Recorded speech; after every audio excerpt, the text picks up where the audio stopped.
April 16th, 2007. Blacksburg, Virginia would become forever linked to one of the most brutal murder sprees in U.S. history. Shocking act of violence number 1, the Virginia Tech Massacre. On the morning of April 16th, biological sciences major Derek Odell didn't want to get out of bed. There was already a dusting of snow on the ground and more snow was coming down. So it was sort of like one of those, do I want to go to class or not? But in my first class that morning at 8 a.m., I had an exam that morning, so it wasn't really an option for me. 76-year-old engineering professor Liviu Librescu, a Holocaust survivor, was preparing to teach solid mechanics. I heard from many students that he was one of the greatest engineering professors to have, that he just inspired them all and was definitely passionate about what he was teaching them. 23-year-old English major Sung-Hui Cho also rose early that morning, but he didn't go to class. We had a young man who, from a very young age, had been disturbed and had been socially maladjusted. He had trouble relating or speaking to people.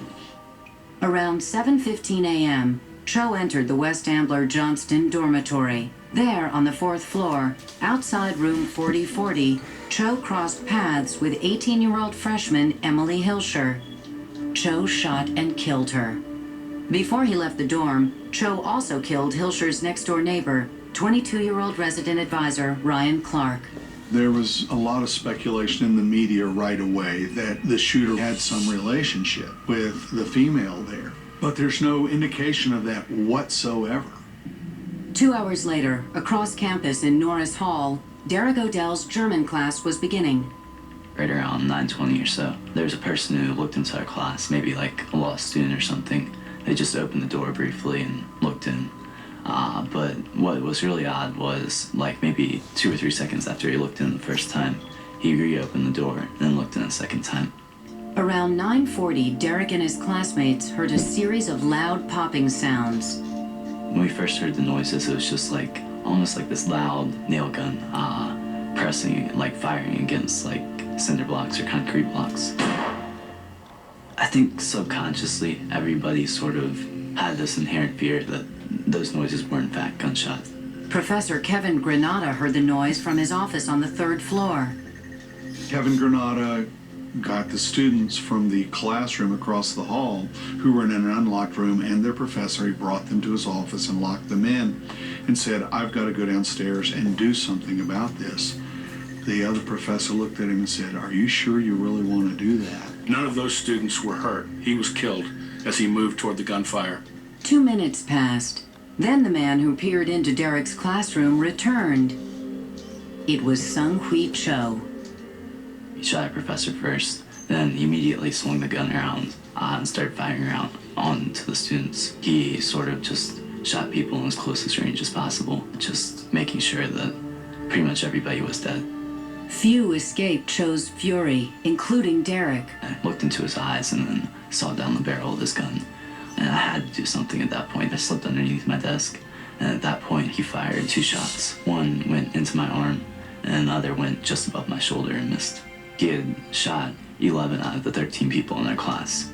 He probably realized that he had made a fairly significant amount of damage in our classroom. Cho left. Derek had to act quickly.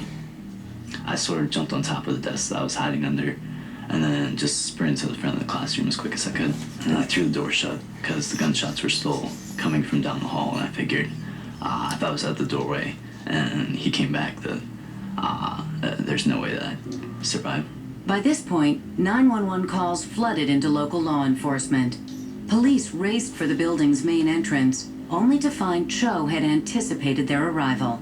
He put a chain around the bars that you would push to open the door and lock them shut. So police officers had a difficult time entering the building. So they had to shoot down the doors, and students were there waiting, trying to escape the building. Derek listened helplessly as Cho took the lives of 10 more students and their professor in the intermediate French class next door. 3 other people in the class who were still conscious and able to get up and move around. They were trying to find something to barricade the door with. Pretty much the only option was to put our bodies in front of the door, hold it as long as we could until the police arrived. Across the hall, Professor Librescu and his class heard the gunfire and the screams.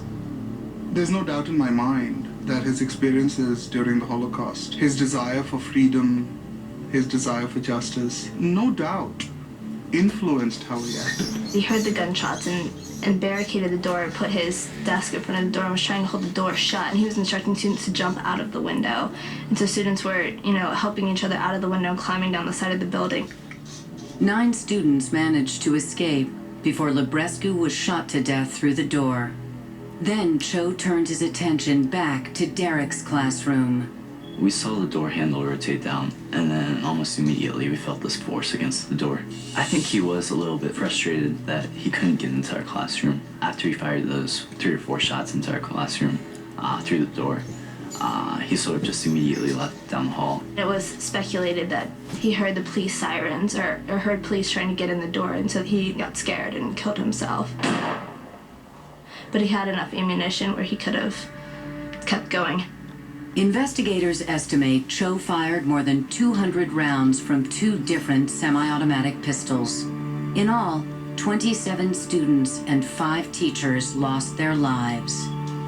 The anger, the confusion, was really difficult for the students, the idea that the shooter was one of them. Days later, thousands of fellow Hokies gathered to mourn at a candlelight vigil. Standing at the top of the hill and looking down, you could just see tens of thousands of little flickering candles in the darkness. I got out of the hospital the day before. My mom had recommended that I attend because it would sort of give me some type of closure. In the weeks after the shooting, the Virginia Review Panel was formed to examine how Virginia Tech responded. The Virginia Review Panel found that Tech really wasn't 100% at fault. They had done things that were questionable, and there are obviously things that could have done better. Could Virginia Tech have been prevented, especially because there was a 2.5-hour gap in time between the first shooting in the co-ed residence hall and later when the 30 additional people were killed? The police investigation revealed many clues that Cho was mentally unstable and obsessed with violence. There were warning signs that Cho Sung-wi was severely and deeply mentally disturbed. So much so that he could not even participate in class. His writings were very bizarre and definitely raised flags, red flags. Following the shootings, Virginia Tech debated the future of Norris Hall, where 30 of the 32 fatalities occurred. There were people who said that it should be torn down. It was a place of unimaginable tragedy, and if it ever opened, it should be transformed quite drastically. The former classrooms are going to be turned into laboratories for high-level research in engineering, science, and mechanics, particularly in biomechanics. The scholars there are doing the research and doing the kinds of things that Kevin Granada had dedicated his life to. These days, the university is still trying to move on. I think since the shooting, my life has changed. I sort of look at every day as a blessing that somehow I survived. That when 5 of my classmates couldn't make it out of my class, I don't take it for granted. If I let the tragedy define me, then it's sort of a way of letting the gunman win. He gets his ultimate wish of not only killing 32 people, but he destroys the lives of those who survived.